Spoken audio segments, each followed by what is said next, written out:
نحمدہ ونصلی علی رسولہ الکریم۔ السلام علیکم ورحمۃ اللہ وبرکاتہ۔ آج میں آپ کو وظیفہ بتاؤں گا سورۃ الحدید کا۔ سورۃ الحدید 27ویں پارے کی بالکل آخری سورت ہے۔ آپ لوگوں کے لیے آج کا یہ وظیفہ بہت ہی خاص ہے، اور یہ میں اس لیے کہہ رہا ہوں کہ ہر انسان یعنی کوئی انسان ایسا نہیں ہو سکتا جس کے سامنے کوئی نہ کوئی رکاوٹ نہ ہو۔ ہر انسان کے سامنے کوئی نہ کوئی رکاوٹ ضرور آ جاتا ہے۔ یہ رکاوٹ مال کی شکل میں، کاروبار کی شکل میں، کارخانے فیکٹری کی شکل میں، رشتے کی شکل میں، رزق کی شکل میں، دوستی کی شکل میں، نفرت محبت کی شکل میں، کسی بھی شکل میں آ سکتا ہے۔ تو کئی مرتبہ ایسا ہوتا ہے کہ جب کوئی رکاوٹ آ جاتی ہے تو اس رکاوٹ کو ختم کرنے کے لیے آپ کے پاس کچھ بھی نہیں ہوتا کہ میں یہ رکاوٹ ختم کر دوں اور اس رکاوٹ سے میں نکل جاؤں، لیکن آپ کے پاس وہ طریقہ نہیں ہوتا جس سے وہ رکاوٹ ختم ہو، وہ مشکل ختم ہو۔ دوسرے نمبر پر ہر انسان میں کوئی نہ کوئی ایسی بیماری ضرور ہوتی ہے، ایسی بیماری ضرور ہوتی ہے کہ حکیم، ڈاکٹر، طبیب نا امید ہو جاتے ہیں، مایوس ہو جاتے ہیں کہ اس بیماری کا ہمارے پاس اور کوئی علاج نہیں۔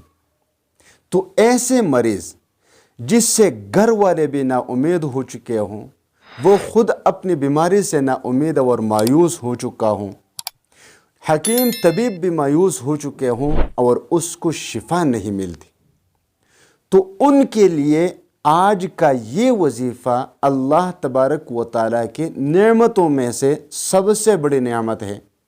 اللہ تبارک و تعالیٰ کے احسانات میں سے سب سے بڑا احسان ہے کہ آج جو میں سورۃ الحدید کا یہ وظیفہ آپ لوگوں کو بتانے جا رہا ہوں، اس کے یہ دو فوائد ہوں گے۔ فائدہ نمبر 1 یہ ہے کہ آپ کی زندگی میں جو بھی رکاوٹ آئے، کسی بھی شکل میں آئے، کتنی ہی بڑی رکاوٹ کیوں نہ ہو، کتنی ہی بڑی مشکل کیوں نہ ہو، اللہ تبارک و تعالیٰ اس وظیفے کی برکت سے اس رکاوٹ کو دور فرمائیں گے۔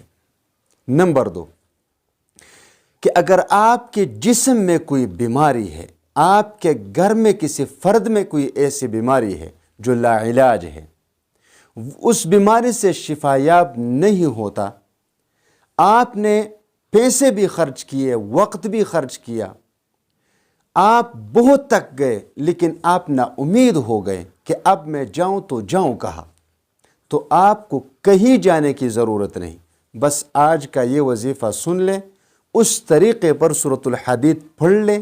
میں یقین سے کہتا ہوں کہ اللہ تبارک و تعالیٰ اس مریض کو جس کی صحت سے سارے لوگ مایوس ہو چکے ہیں، اللہ تبارک و تعالیٰ اس کو صحت یاب ضرور فرمائیں گے۔ وظیفہ آپ کس طرح پڑھیں گے؟ وظیفہ آپ اس طرح پڑھیں کہ سب سے پہلے وضو بنائیں، کیونکہ بغیر وضو کی قرآن پاک پڑھنا گناہ ہے، تو وضو بنا لیں۔ وضو بنانے کے بعد درود شریف پڑھ لیجئے 3 مرتبہ۔ درود شریف 3 مرتبہ پڑھنے کے بعد 3 مرتبہ سورۃ الحدید پڑھ لیجئے، 3 مرتبہ، پھر آخر میں 3 مرتبہ درود شریف پڑھ لیجئے۔ اب اگر بیمار ہے تو بیمار پر دم کر دے، پانی پر دم کر کے اس کو پلائے، مریض کو پلائے، اللہ تبارک و تعالیٰ اس کو صحت عطا فرمائیں گے۔ اور اگر آپ کے سامنے کوئی رکاوٹ ہے، کوئی مشکل ہے، تو اس رکاوٹ اور مشکل کو دور کرنے کے لیے آپ اس طریقے پر پڑھنے کے بعد اللہ سے دعا مانگے، انشاءاللہ تعالیٰ آپ کی ہر رکاوٹ ختم ہو جائے گی۔